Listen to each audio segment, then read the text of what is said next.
Hello everyone, कशा आहात सगळे. आज तुम्हाला इथे झणझणीत अशी महाराष्ट्रीयन स्टाईल, महाराष्ट्रीयन तडका दिलेली ब्रोकोलीची भाजी सांगणार आहे.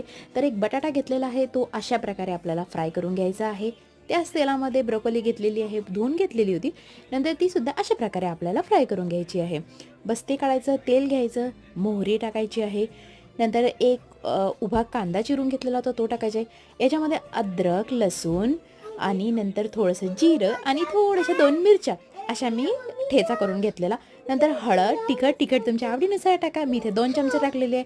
नंतर थोडीशी आमचूर पावडर आणि मसाला जळायच्या आधी पटकन काय करा, पाणी टाका आणि बस मसाला शिजला, तेलवर आला की जे आपण तेलामध्ये फ्राय करून घेतलेलं होतं ते बस त्याच्यामध्ये टाका आणि ब्रोकोलीची भाजी रेडी. असली भाजी झाली होती.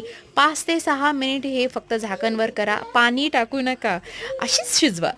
Thank you so much.